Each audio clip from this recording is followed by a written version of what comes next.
Okay, welcome to Unit 11, the anti-slavery movement.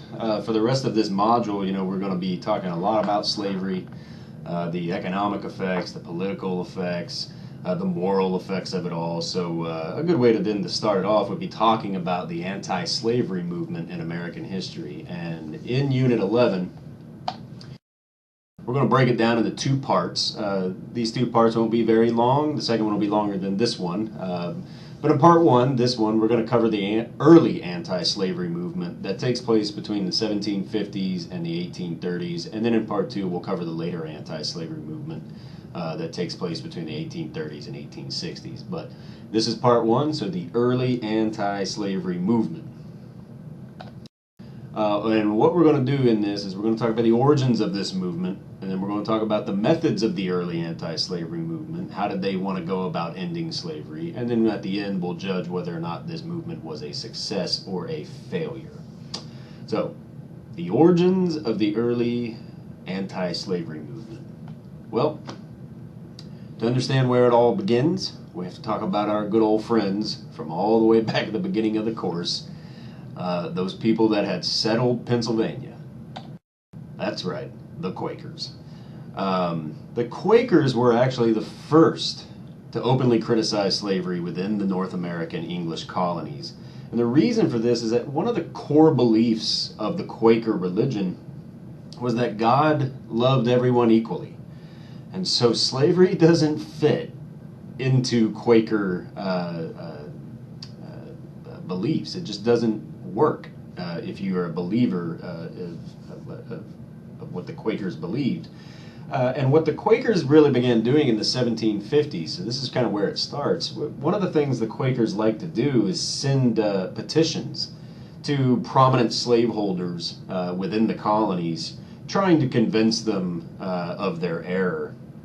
Now, these petitions the Quakers would send out, they weren't nasty, they weren't rude, they were very polite. They just like to point out that slavery, they believed, was, it just didn't work with Christianity, and the petitions were designed to kind of influence prominent slaveholders to take a leading role by freeing their slaves. Now, these petitions almost never worked, but this is kind of where we can see the origins of this movement. It begins with the Quakers around the 1750s or so. Now, the American Revolution is where the movement picked up steam. The movement really got spurred on during the American Revolution, and the reason for that is that many people in the colonies realized the irony of saying they believed that all men were created equal and saying that was an ideal and a principle of this new nation. Many recognized the irony of saying that, but at the same time having slaves. So the revolution really kind of spurs the movement on. It begins to pick up steam as a result of the American Revolution. And what we see as a result of the revolution is that many Americans, especially in the North, ended up freeing their slaves. Remember, we talked about that during the Revolution and immediately after the Revolution, every state north of that Mason-Dixon line ended slavery immediately, or they gradually ended slavery.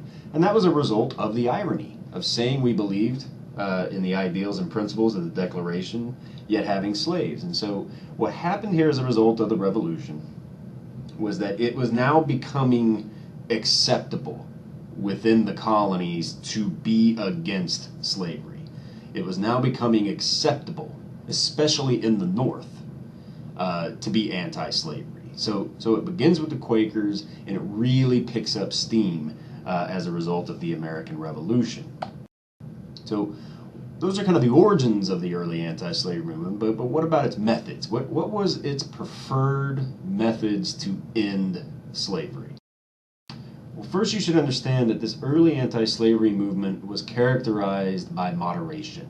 This was not a radical movement. This was not a loud movement. This was not an in-your-face movement to end slavery. It was very polite. It was very soft-spoken. It was very moderate.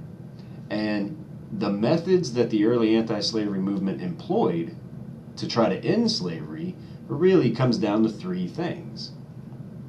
First, they would have argued that slavery should be ended gradually, not immediately. It should not be immediate ending of slavery, that it should be ended gradually. So they stressed gradualism. Let's end slavery over time so as not to shock society and to shock the national economy.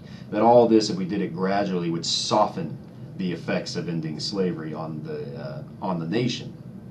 Number two, this early anti-slavery movement stressed that slave owners should be compensated for freeing their slaves. Many of the members of this movement would have argued that this would make it easier for slave owners to free their slaves, knowing that they would be compensated. So they stressed gradualism and they stressed compensation for slave owners that freed their slaves. And the last method that this early anti-slavery movement employed is that they believed that these freed slaves should be encouraged and urged, not forced, mind you. Nobody was going to be forced to do this, but that the freed slaves should be urged and they should be encouraged and in many cases aided in colonizing outside of the United States.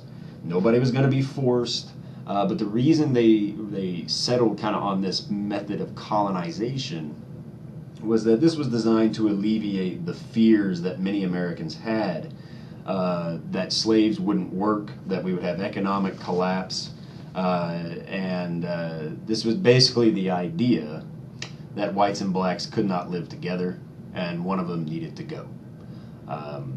So kind of the three methods they employed here were compensation, gradualism, and colonization. And sticking with that last method, colonization, you saw throughout the North colonization societies pop up throughout the 1800s into the 1830s. The most famous of these colonization societies was known as the American Colonization Society. So what we see as part of this movement is that many prominent Americans formed these types of societies that were designed to encourage and help freed slaves colonize outside of the United States. And the reason I talk about the American Colonization Society is that this was the biggest of these societies. It was the most prominent of these societies, and you can see on that certificate there that that's a membership certificate for James Madison. So even Madison was part of this. Guys like Henry Clay were part of the Colonization Society. James Monroe was part of the Colonization Society. So this was the most famous of them. And one other reason the Colonization Society is kind of worth knowing was that this society was instrumental in settling about 10,000 freed slaves outside of the United States and actually settled these freed slaves back in Africa. And it was this Colonization Society and its efforts that led to the establishment of the nation we know today as Liberia. It was freed slaves that established this country. Now, in the end, only about 10,000 slaves were ever colonized in Liberia, and as a result of this early anti-slavery movement, you only wind up with maybe 50 to 60,000 slaves ever freed as a result of this movement. So knowing all that, was this a success or a failure then? Well, when you're talking about by the 1830s, there's about 3 million, maybe 3.5 million slaves in the United States, and the early anti-slavery movement has only resulted in the emancipation of maybe 50 to 60,000 of them. That's not a very big dent in slavery. That's not a significant success. So in the end, we can kind of judge this movement and say that it was successful in some ways, but in the larger sense of ending slavery, this is not a success. This is actually a big failure. And therein lies the significance of the early anti-slavery movement. Because of its methods, and because these methods failed to end slavery, beginning in the 1830s, we see the rise of a very different and a very radical anti-slavery movement. And that's the movement we'll talk about in part 2. Okay, so this concludes part 1. I promised it wouldn't be that long. So when you're done with this, go ahead and move on to part 2, where we're going to talk about the rise of that later anti-slavery movement, and those are the radical abolitionists.